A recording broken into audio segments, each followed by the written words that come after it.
My name is Desiree Wood. I'm a truck driver, and I'm the president and founder of Real Women in Trucking. Yeah.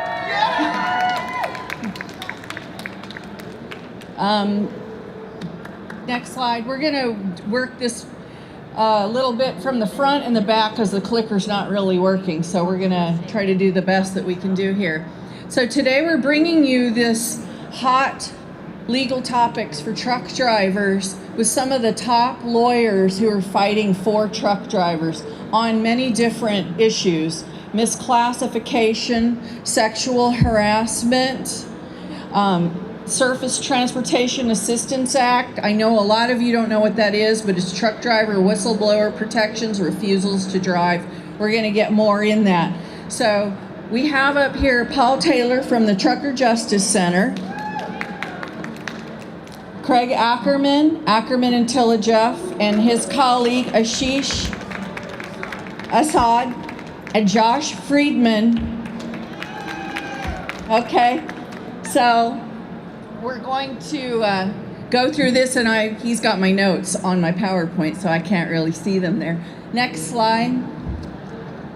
Okay, so why another organization? Well, when I entered trucking in 2007, I had a lot of problems in my training, like a lot of other drivers had. A lot of unsafe practices in the training carriers, putting me in unsafe situations in team driving fleets.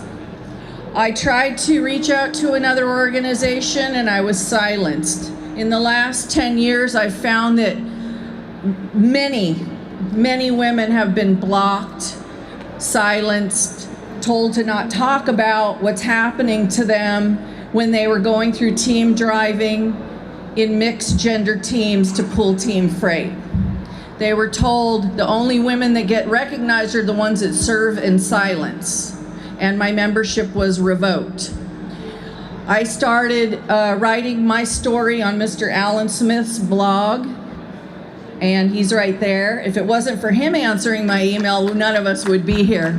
So thank you, Alan Smith. That led to the formation of our own organization called Real Women in Trucking. We're a driver organization.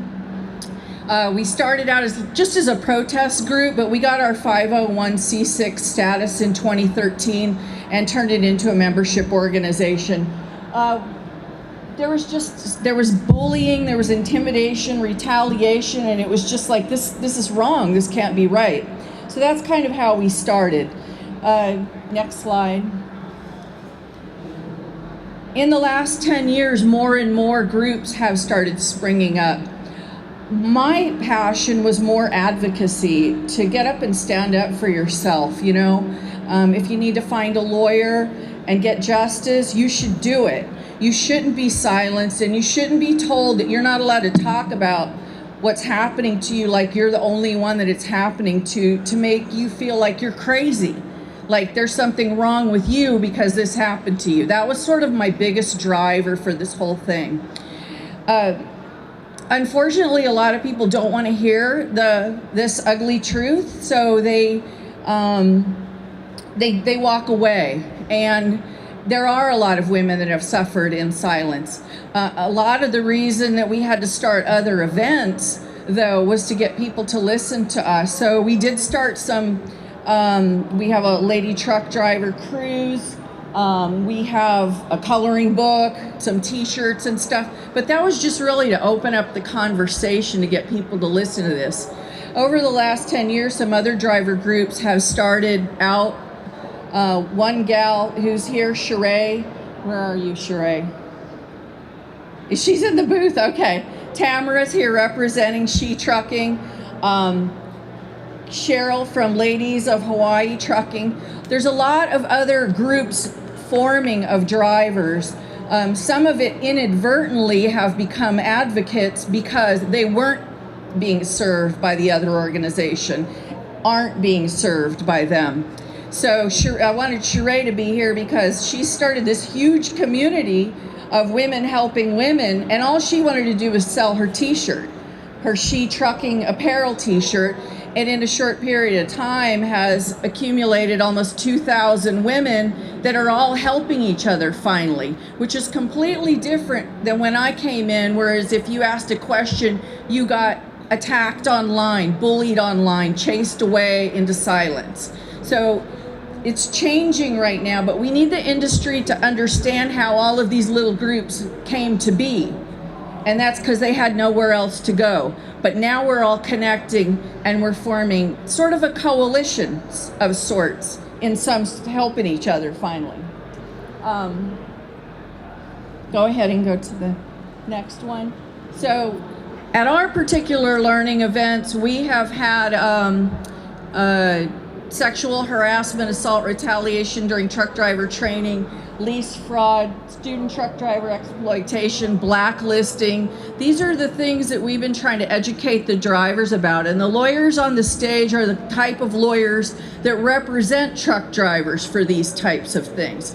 We've had them give us presentations both in person, live, like this, and in video to sponsor our cruise event, where we played the videos during our cruise to educate people that came on the cruise, but also put them on our YouTube later so that all drivers can have access to them anytime on demand. So they're all there on our YouTube channel. We've used social media quite a bit to get our voice out. The picture of this lady right there, this is a senior trial attorney from the EEOC, was one of our first speakers on our first cruise to come and tell us about our rights.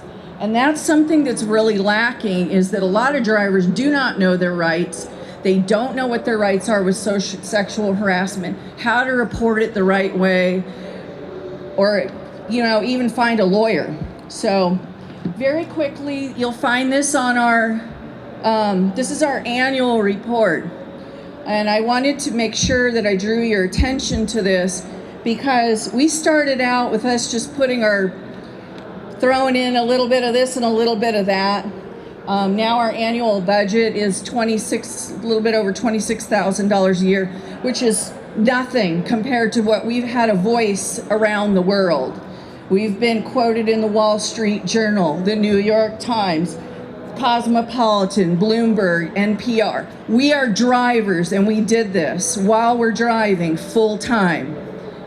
So I want everybody that says that you don't have a voice to know you have a voice. You do. You got to put forth some effort, and don't wait for these big organizations to speak for you. They are not speaking for you. Go on to the next slide. Okay, so our main topics or initiatives that we've done. We did get involved in the Truck Parking Coalition. If any of you are familiar with the Truck Parking Coalition, that was started because of Jason Rivenberg's murder. It started Jason's law by his wife, his widow, that gave birth to his twins right after he was murdered.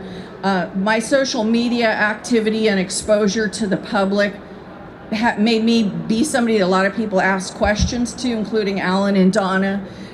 So I've stayed with the Truck Parking Coalition. I continue to go to meetings. There's going to be one here Saturday morning. If you're a driver, get involved in that. I did a webinar for the Women's Bureau in 2014 to talk about trucking. In 2015, also, I was asked to make a sexual harassment webinar. It had never been asked before. The company that asked me to do it makes safety videos for the big trucking carriers in our industry. They make the CSA videos and the 3 points of contact videos and all these things that all the motor carriers have to train their drivers. They came to me and said, would you make this webinar for sexual harassment? Nobody's teaching the drivers. We want to have it in our library. I worked really super hard on it. And as soon as they started advertising it, somebody called and canceled it. Somebody in this industry called and canceled it. They don't want us to have this education. You need to have this education to protect yourself from sexual harassment and sex assaults. So The time is over for that. We're not going to accept that anymore, that you're going to cancel a presentation to teach people how to protect themselves. This year, we were represented by Public Justice. And I've been if anybody's followed me on social media, I've talked a lot about the sexual harassment.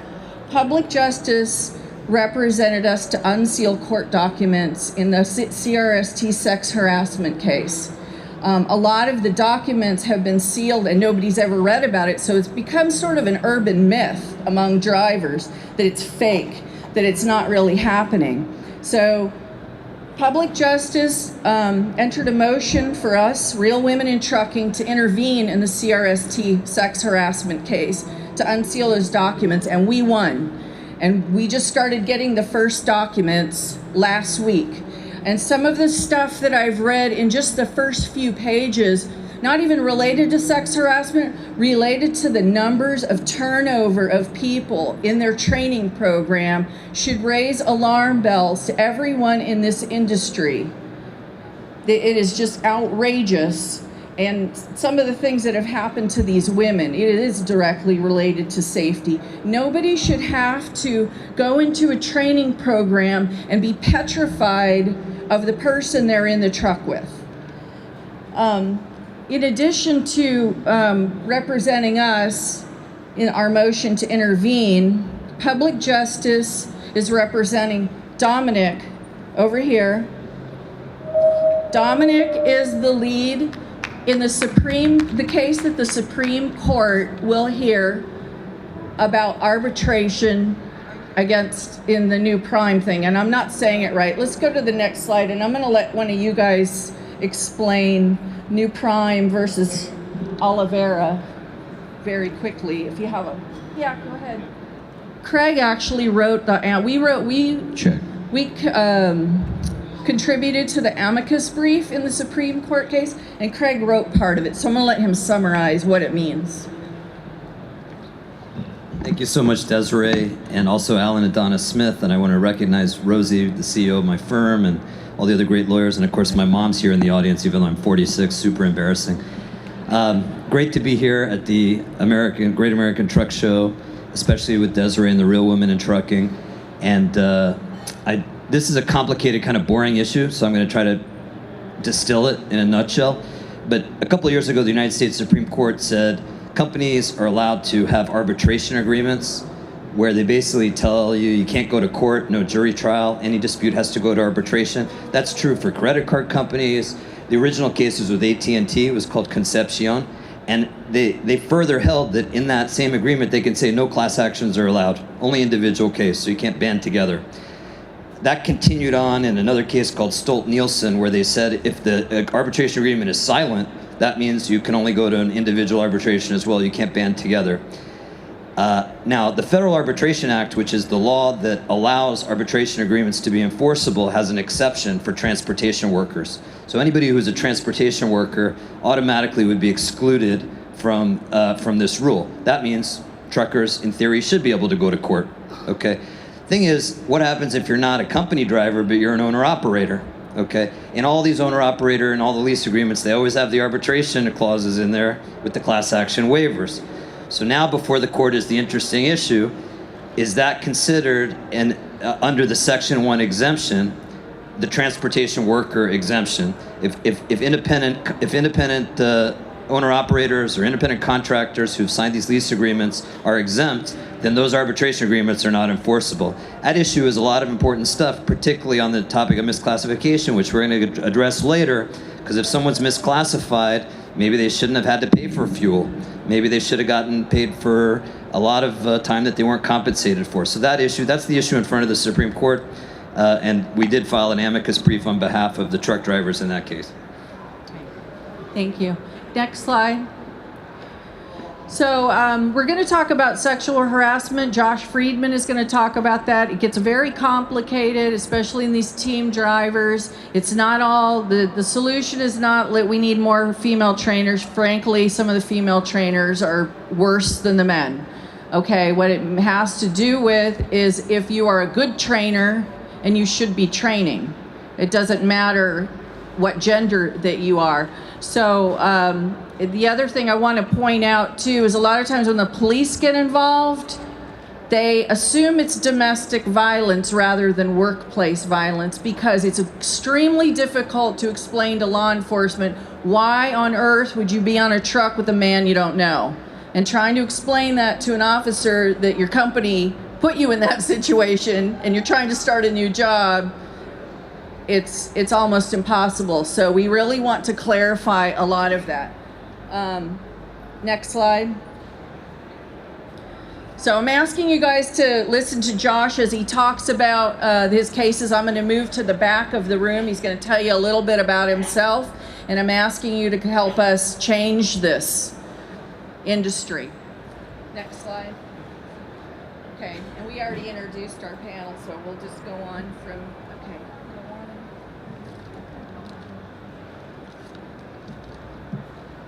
Hi, folks. I'm Josh Friedman of Friedman and Holding. Our firm exclusively represents victims of sexual and racial harassment in class actions and multi-plaintiff cases. And this is all we've done since 2003. First of all, I'd like to thank Desiree and Real Women in Trucking. I encourage everybody to join and support the organization. Desiree asked me to speak about a case that our firm brought in 2015 called Sellers versus CRST. And just to, I think, give you a feel for what this case is about, I'll tell you how it all got started. I was sitting in my office, minding my own business.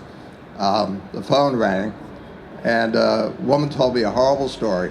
She worked for CRST Expedited, which is one of the team driving companies, the largest one, I believe.